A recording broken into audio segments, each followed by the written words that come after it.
Hi YouTube, this is Darkon633, and today I'm bringing a review of the S.H.Figuarts Super Saiyan Son Gohan, or just known as Gohan in the American dub.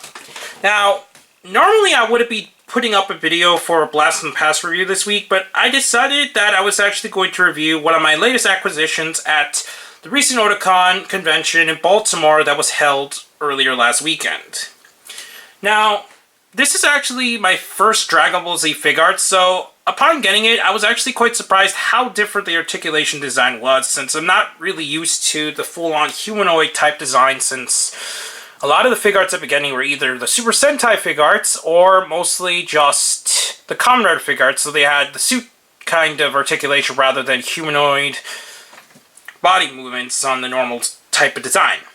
Now, I really think that this figure is really good. I'm actually quite impressed with it, with the limitations that the figure actually has. Now, this one is actually the first release, so if I remember correctly, it's actually based more on its manga colors rather than the SDCC of that year or so on. I don't remember exactly when that came out. Version that actually had the anime colors, so it had a much darker color suit and various other differences.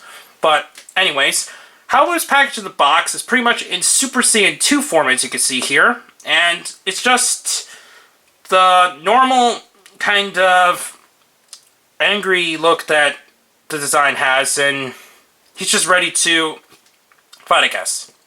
He also comes with a couple of hands, so it actually comes with open hands to make it kind of look like he's representing doing the Kamehameha, and the splayed open hands ready for battle position hands. He also comes with this cape, which was featured in the show when he got out of the hyperbolic time chamber, and at that point he was only Super Saiyan 1, and he did use it later in the battle, but he took it off later when he became Super Saiyan 2. He also comes with several facial expressions, and the way that you change them is quite different than most other Figuarts designs, since you actually need to remove the hairpiece in front and then put on the different faces, which I'll quickly go over at least the first time, and then just pan through the different heads that he has. But anyways, before we do anything else, we'll now look at the articulation of the figure. Just to get out of the way, this shoulder pad does like to pop off of mine, and I don't know what causes that. I have put it pretty securely on at the moment, so hopefully it will not pop up during the review. But anyways, his head is on a ball joint, which allows full movement, but be careful since the hair is a bit spiky, but it's not that bad. It's pretty decent.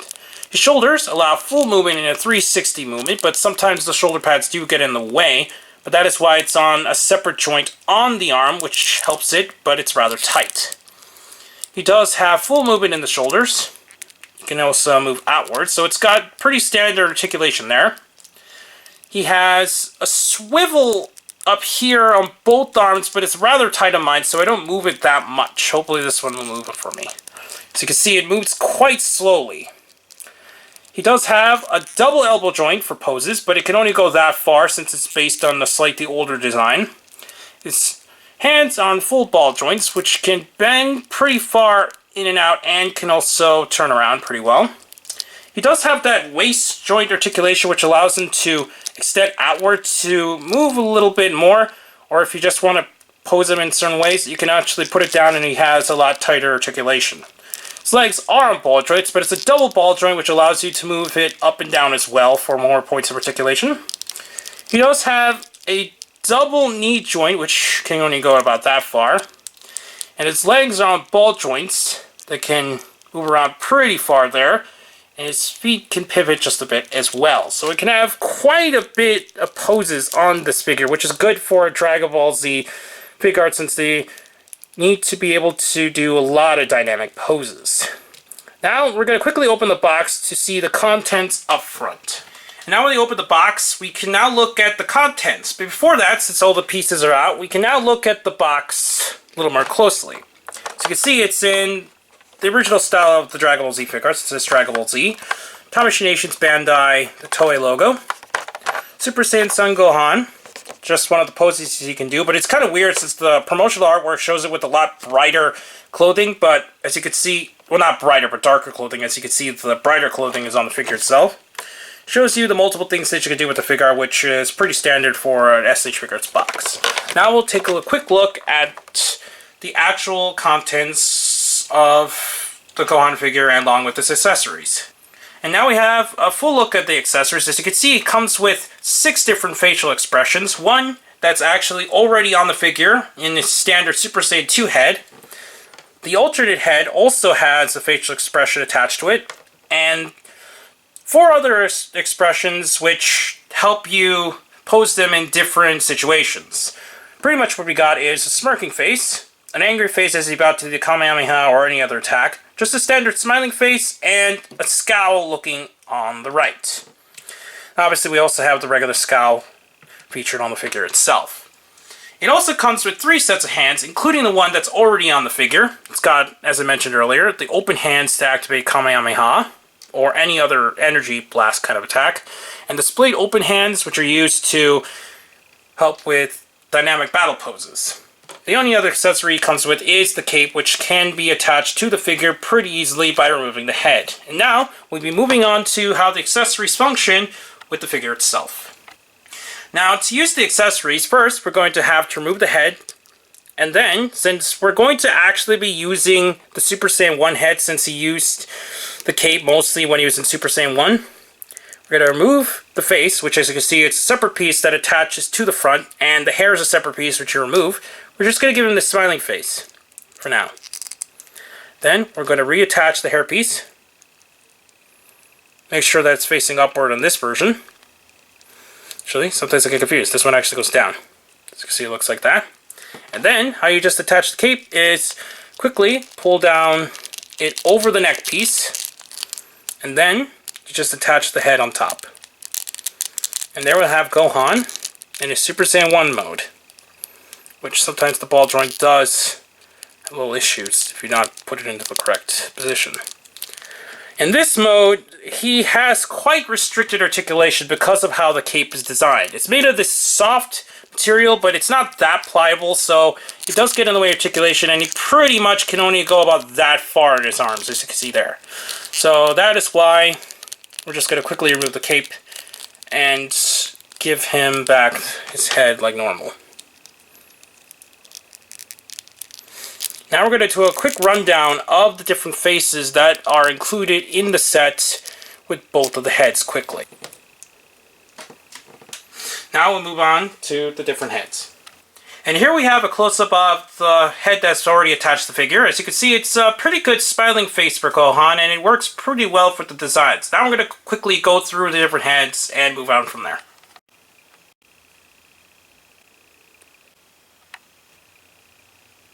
And now it's time to turn Gohan back to Super Saiyan 2.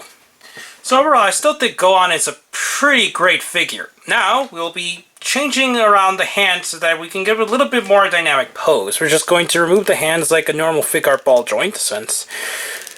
And it's just a standard ball joint. It's not one of the small ones, so it's a lot easier to actually remove, and the light accidentally turned off on me. Let's give him the Kamehameha pose. So we're just going to remove the hands, and then we're going to plug in back the hand here. I'm going to remove the head a bit so we can change off the face a bit. So we can give him a little bit more of the, let's see which one it is. Okay, we'll give him out to the pose as if he's looking to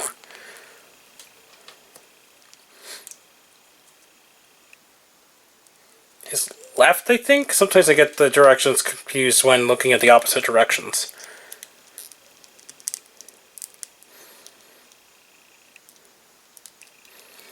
Now, what's cool is that because of the way that his design of his legs are, you can pose him in several different poses to make it look like he's doing the Kamehameha pose. So let's see.